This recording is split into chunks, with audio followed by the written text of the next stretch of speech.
So it's my very great pleasure to welcome to Time Space Visualiser Janet Ellis. Hello, Janet. Thank you for having me. Now we're here to talk about Doctor Who, amongst other things. You were in the Horns of Nimon in 1979. Was that your first TV job? It wasn't, actually. My first television job, when I'd only been out of drama school for about 3 weeks, was in a Jackanory playhouse. I don't know if you remember them. It was little story plays, each one self-contained. They weren't series. And I'd never done television before. And I was, like I say, fresh out of drama school. But I was very lucky that the cast were lovely. It was a really sweet little story. And in fact, one of them, playing my father, was a chap called Frank Thornton, who used to be in Club, amongst other things. And on the very first day of recording, he left a single red rose in television centre reception, BBC TV, with a little note saying "first of many," which was just so lovely. So you went from that, obviously it's not too long, to Doctor Who. Did you audition for the part, or do you remember? I went and read for it, yes. I mean, I think nowadays a lot of auditions are done like this, really, through a screen. But in the early days, certainly in the 70s and 80s, every single meeting I ever had was face-to-face and covered a lot of ground. Went to a lot of places. So lines, Yeah. And Doctor Who was quite a big series by then. Had you watched it as a child? Or? Oh, yes. And I spent quite a lot of my childhood in Germany, because my dad was in the army and we had 3 postings. I mean, we were only ever anywhere for 2 years, but then we had 2 of them consecutive. So I spent 6 years altogether living in army camps with no television, of course. But even then, I'd seen Doctor Who when I was little. And every time we came back to the UK, it was one of the things that was home for me, And luckily, there was always a sofa to hide behind. So let's talk about your part of Tika. You were part of a group of young people. Did you sort of form a bond between yourself and Simon Grips Kent? He was so lovely, because he'd been acting for years. I mean, by then I'd done I think 2 series of Jigsaw, certainly 1. And but I wasn't experienced at all in television, and it was long before doing 2 live programs a week for Blue Peter. But he was just a very sweet, very generous, very sensitive actor. In fact, the whole cast were lovely.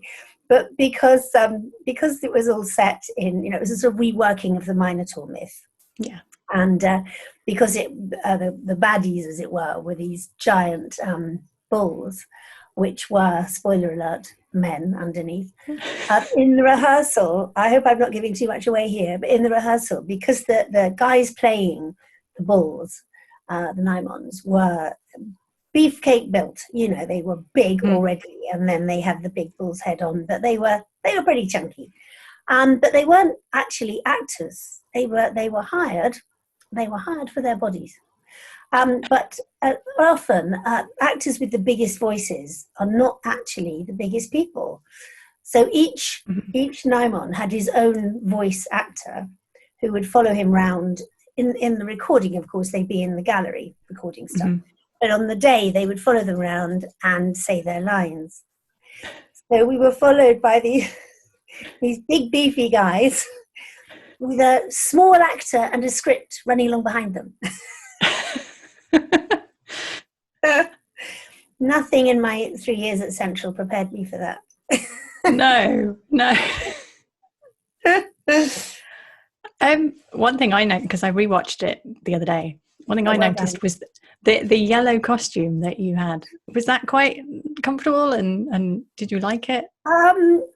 It was a little bit, if I'm really honest, it was a bit disappointing, because it reminded me of that scene in The Sound of Music where Maria makes costumes for her children, her charges, out of curtains, because it really felt like wearing curtains, quite heavy, gold fabric. I don't think it's the most flattering thing. There's always a joke, really, that a lot of actors are better dressed in character than they are when they're around and about in their normal selves. And very often, some of the best dressed actors off screen are really well dressed, because at the end of every show, they buy their costume. So they carry on wearing the fabulous suit or the fabulous skirt or whatever, because their character wore it, and then they think, well, you can get it for a third or whatever, so I'll wear it. Wouldn't have bought my Tika costume. No. No, it wasn't. It was fine. I mean, at least we were all wearing the same thing. You know, there were lots of us, all in the gold pajama-y curtain type thing, but not the most flattering thing I've ever worn. No. The other thing I noticed was there's a lot of walking down corridors. Is that kind of There is, and again, I'm sorry. There's going to be so much daylight or magic in this discussion. That's fine. The same corridors. So I think there were about maybe 6 of them that could be linked together in different configurations. So we'd run down one lot, then wait, then they make them look slightly different, and then we'd run down them again. And of course, we were slightly hampered in a lot of the running, because this was in the days of K9. And K9, an operated dog with another voice actor. In fact, funnily enough, one of the actors who used to voice K9 was a guy called John Leeson, who I ended up doing series 1 of Jigsaw with. So great Venn diagram there. But K9, this dog, didn't move very quickly. And we could not overtake K9, because it wasn't in the script. He had to lead. And so not only were we running down the same set of corridors, we were having to artificially run very slowly so as not to overtake K9. Quite testing all this, really, isn't it? Yeah. Does drama school prepare you for this? It really doesn't. Not only had I never done any television training at Central, because it was, it's a drama school. I'm sure it's different now, but in those days it prepared you for the stage, basically. It was a good, solid rep training. And I'd never been in the television studio, certainly not to record anything myself. But no corridor training either, which is a definite lack. Definite. Yeah. We've talked about working with other people. Obviously, Tom and Lala were kind of the main characters within Doctor Who. How were they? Were they welcoming to you as guests? Tom Baker was, I think he just is definitive Doctor Who, because first of all, he's a fantastic actor, and actually that's true of every actor who's ever played Doctor Who. They've always chosen somebody with amazing technical craft acting skills, which makes it very real, because of course they do, as Tom did, they do exactly the same with the lines about Sonic Screwdriver as they would in the RSC, and he'd spent many years working at the Royal Shakespeare Company and in the first companies at the National. He was extraordinary. He was obviously really experienced, and a fund of incredible anecdotes, only a few of which are broadcastable afterwards. And one of the really impressive things, actually, is that he embodied that thing of being a full actor. So from the read-through on, you got a performance of Tom Baker as Tom, then you got him being Doctor Who, which was brilliant. But when we went up to lunch, sometimes there'd be kids around, either because, somebody else owned them or they were in something. And for them, every time he became Doctor Who, just became that for them. And I thought that's the mark of the man, actually, because you don't have to do that. No. You're off duty and you're rehearsing. But yeah, he was really special. Then years later, funnily enough, I interviewed him on Loose Ends, because he wrote a children's book. I'm trying to remember the name of it. A pig was involved. It's quite a dark book. And of course, he was exactly the same, but just a shock of white hair now, rather than that amazing brown hair. But it was the very early days of his relationship with Lala. So it was quite, well, they used to have some rows. From one side of the rehearsal room to the other. And then we just wait, and then they'd make up and it'd be fine. But she was lovely. And in fact, we did sort of director's cut recording years later, looking at it again.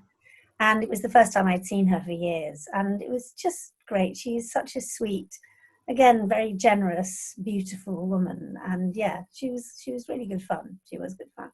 But yeah, it was definitely the early years of their relationship. They weren't married then. No. The other kind of main actor in the story was Graham Crowden. How was he to work with? Absolutely lovely. Absolutely lovely. It seems to be a lovely thing because, bearing in mind, I only left Central 2 years ago, 2 years before that. So I was still really learning stuff. And in fact, the only other telly I'd done was Jigsaw and, the Czech and Rory Playhouse. So I was still learning, very much learning. But somebody like Graham Crowden, who again had years of experience behind him, it was really the mark of somebody with that amount of talent that he never altered his reaction to me or to Simon either, who were, his junior in every way. He was just as open and friendly and professional, thoroughly, thoroughly talented. Also really funny. I mean, just my abiding memory of all that is, I'm sure it's the same for most people who do something like Doctor Who, is that you are doing something which is quite intense. It is a proper story, and there's jeopardy and everybody's involved. And then the breaks between either rehearsing or filming, somebody is telling a funny story, and there were plenty of those. There's a lovely guy called Mike Osborne as well, who was really great. And I remember very fondly just sitting and laughing a lot. That's my abiding memory. So it sounds like it was a fun time for you.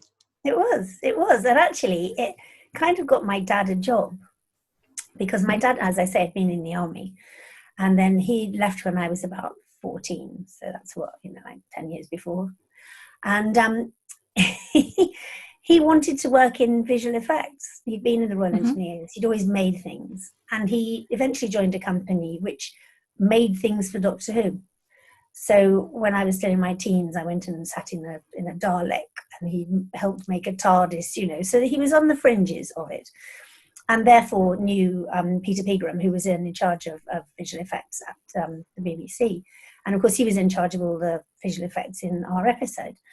And I got talking to him, and he said to me, "What's your dad up to?" And I said, "Well, he's still working there, and he's still, he'd love to be here." And he went, "Well, they have this thing here called holiday contracts, which is, I think it was 3 months, a 3-month contract, which is almost like an audition in itself, and a sort of apprenticeship. You can go in and do a 3-month contract, and at the end of that, if there's work for you, then you'll be taken on." Now, bearing in mind, my dad was already must be in his 50s by then.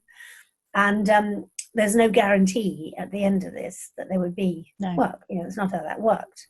So he left where he was and went to the BBC on a holiday contract, and didn't leave then until he retired. So he worked in visual effects from that time on. I'm glad you've mentioned your dad, because obviously there's a famous clip from Blue Peter where your dad's on talking about visual effects. No, that was lovely. In fact, he was on twice, but the first time was just after I'd broken my pelvis in a parachuting accident, and the show went on, and Sarah interviewed my dad. So from my hospital bed, I had to watch my dad being interviewed by Sarah. So I'm glad we got to redress the balance, and the next time he was interviewed by me. That all fell into place. Obviously we've moved on to Blue Peter there. It's a big, you're presenting with Blue Peter is a big part of everyone's childhood, I think. And but Doctor Who sort of featured quite regularly on that. There's an amazing crossover, isn't there? Yeah. I mean, I'm sure you've touched on that before, that there's, Peter Purvis who was in it. In fact, I think it's easier to list the people who weren't. And then there was a program I did with, around a few years. Gosh, I know, I'm saying it's a few years ago. Of course, my timelines are wonky. Anyway, we did a whole program about the crossover between Blue Peter and Doctor Who, and there's lots. And every time a new Doctor Who was announced, they'd come into the studio. And of course, one of them was Sylvester McCoy, who I'd worked in Jigsaw with. He was one of the O-men in Jigsaw, so we go way back. No, it is funny though, isn't it? Just for some weird reason, those two programs are symbiotically linked. You've mentioned Sylvester. Obviously, for those that don't remember Jigsaw, he played an O-man. Which was like there was two superheroes. Was that kind of, what are your memories of working with? Oh, and again, I seem to have spent most of my life doing this, just laughing all the time, because he was paired with David Rappaport, and both of them had come up through things like Ken Campbell's comedy and extraordinary brave, well, to the point of fearless. Amazing people, amazing performers. And yeah, they played these two superheroes. If you said 600 words in a row, the omen would appear.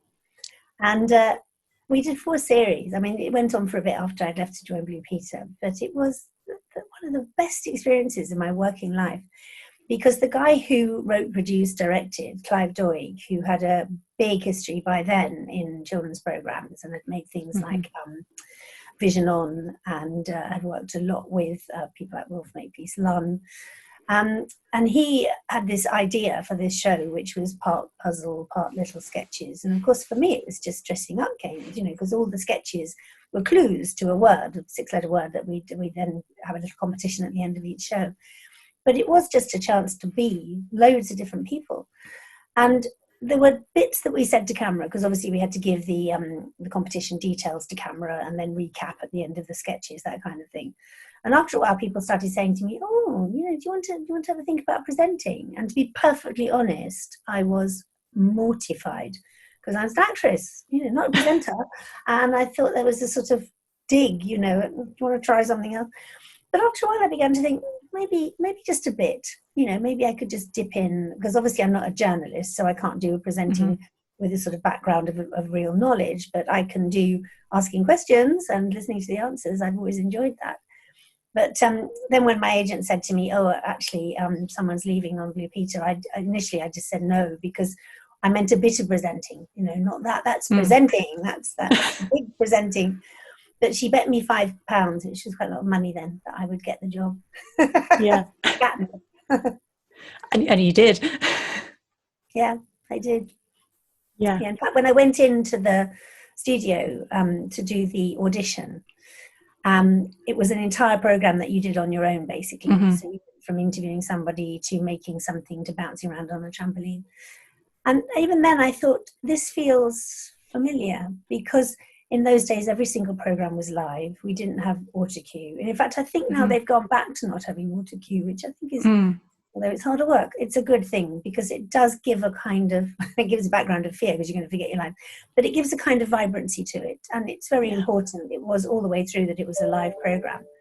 And having a script, learning a script, doing something live, being dependent on the team around you in a way that you are uniquely in live television, reminded me of acting. You know, you're kind of giving a performance too, because obviously, you know, you're performing the part of you that's presenting. So it's not entirely who you are off screen. But I never regretted that for a single moment. Why would I? It was just such fun. Yeah. And you achieved so many brilliant things on Blue Peter. I mean, you mentioned your parachute jump. For those that don't know, ridiculous. Yeah. For those that do know, I was probably the least likely person to do a parachute jump. I mean, I just always got off games at school if I could, not only physically cowardly, but just lazy, really, because I've never really enjoyed it. I do far more now, ironically, which I think a lot of older people say, "Oh, I've just realised I quite like it." But in those days, no. So when I was first asked to do what was effectively John Noakes' parachute films, a recreation of all of them, I thought, well, I kind of can't think of anything to compare that with. You know, I've never done anything like that. I know I don't like heights, but I think, you know, it's not entirely about that. But it was as much of a surprise to me, actually, that I went on and did all the jumps and ended up doing the free fall from, you know, 25,000 feet and all that. Never do it again, though. No way. No. Well, you've got the record. You don't need to do it again. I had the record for about a week, actually, and I think it was some girl went up way higher. Fine, it wasn't a competition. Fine. Yeah, I very briefly held the record for free fall, high altitude, brackets, civilian, brackets, female. So yeah. Yeah. The other thing we've mentioned on Doctor Who is you interviewed 2 doctors. We talked about Sylvester. The other one was Colin Baker. Yeah. Yeah. How did you find him when you met him? Just really nice guy. Really nice. Yeah. I mean, I think for them, looking back now, it must have been slightly daunting. Not the Blue Peter bit, but the fact that they were taking on this mantle. And I've heard other subsequent doctors interviewed about that you you are shedding a skin, really. You know, you're becoming something that's so important and embedded, and you're responsible to an entire generation of children, and of course, as the program goes on, to their parents. You've got huge fond memories of Doctor Who's past. So looking back now, they were probably, both of them, pretty nervous about that. But it didn't come across. No, too much. No, too full of being an actor. An actor in work is always the happiest person. Yeah. Obviously, you've gone on to do Blue Peter and other presenting jobs. Do you miss the acting? Well, I occasionally get asked to do something, and if possible, I do it, because it's kind of who I am. You know, I'd wanted to act since I can remember. The first recorded incidents of me saying I wanted to be an actress when I was 5, when I could not possibly have known what it meant, because nobody in my family was anything to do with the business. But actually having made the decision that early on was, I think it's quite lucky, because all the way through my school and everything else and everything around it, every decision I made was driven by that. So, you know, every choice I made academically, every choice I made of what I did outside school, you know, if there was the least opportunity to read anything or say anything or be in anything, I took it, because everything felt like one step further on. And at that point, the jewel in the crown for me was going to drama school, because I just thought I need to be somewhere where this feels normal, where everybody else is after the same thing as me. I mean, my parents were hugely supportive. I couldn't have asked for better. But they didn't know, you know, they couldn't give me any advice really, apart from just get where you need to be. Yeah. And obviously more recently you've had another change in becoming a writer. Yeah. Yes, that's joyful. Really joyful. Yeah, was that something you always wanted to do, or just? Yeah, it is. I'd always wanted to, and I'd always sort of tinkered with bits of writing, and but it was the thing, and it'll sound a bit odd, I think. It was the thing that made me most afraid. And I think there's probably a sense of, although acting is a very revealing thing to do, you know, you're often revealing high emotion, or you're giving voice to people's biggest fears, greatest joys. Writing comes from you know, and as I say, I've always enjoyed being part of a team, and particularly in live television. I mean, that is my favourite, because for that, however long you're on air, everybody matters. You know, it doesn't matter what your job is there. Everybody matters really a lot. But with writing, it's pretty naked. You know, it's so audacious. You're saying, this is what I've been thinking. Do you want to have a look? Do you want to read it? No, I do feel incredibly lucky that it's worked out, because when I look in, there's only 2 books in, but when I look at them now, I think, wow, that really is something that's so dear to me. So what do you feel yourself to be now? Are you an actor? Are you a presenter? Are you a writer? Or just all 3? I think I'm all 3. However, probably, if I'm honest, less of a presenter. I mean, nowadays I go, yeah, television presenter. I think, haven't actually presented something for a while. So technically that shouldn't be on my passport. And as I say, actor is just through me like a stick of rock. You know, that's the thing I've always done. And it's, you know, it's a joyful thing. And even 2 years ago, a group of ex-Blue Peter presenters and I took a play to Edinburgh, which was it was the 60th anniversary of Blue Peter. And a lovely writer called Tim Whitman came up with an hour-long play, because, you know, plays in Edinburgh are very short, which really encapsulated the spirit of the programme. And we played ourselves, but very, very heightened versions of ourselves. So it was a script, you know, there was no room for anything else. And it was me, Pete Duncan, Tim Vincent, Mark Curry and Peter Purvis. And all of us had been actors before. And in fact, I think that's true probably up until Mark joining, actually. Oh, no, Simon wasn't. But everybody else up till then had always been an actor first and then a presenter. So yeah, I am an actress, but the writing is really special. And of course, in these weird times, that's the thing I ought to be able to be getting on with. Yeah. How are you finding lockdown? Ebbs and flows, doesn't it, really? Yeah. You know, I'm an optimist by nature, but that's being sorely tested. but I'm also a sort of causal optimist in that I'm at my best if I can go along the alley of what might happen to the worst case scenario, sort of have a think about it, deal with it in my head as best I can. We don't know anything about this, so I haven't been able to do my usual technique at all. So it does feel, the usual privations. I hate not being able to see my family. I hate not being able to see my friends. And much as we can talk like this, it isn't the same. It just isn't the same. However, I'm living somewhere I really like with the person I love, and I take the dog out every morning, and I'm regarding all this as a pause. It's a very strange, very long pause rather than a chance to really analyze, because I kind of think I've done a lot of that. I think I walk a lot, and I walk alone a lot, and I'm quite not good at, but I'm certainly receptive to the idea that I turn things over in my head, and I use my walks a lot just to work out things in what I'm writing. That's one of the best. But at the moment, I sort of set myself a task each morning of just think about this and how does it feel and how are you going to cope with it. But I'm amazed at how quickly the days go. Do you find that? Oh yeah. It's weird, isn't it? I mean, I'm not really doing much, and I'm certainly none of the things that would have taken time before, like traveling somewhere or probably having lots of coffees.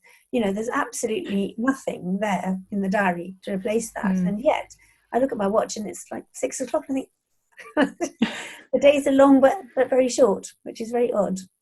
Yeah. Well, it's good to hear that you're coping well. And thank you very much for talking to us. Oh, it's an absolute pleasure. I wish everyone really well. And I think that the great thing about all this, and the thing we knew anyway, is that there is always someone there who wants to listen to you. So if I can say anything to anyone, I think it's just make sure you shout loud enough to be heard, because we'll hear you. Thank you, Janet.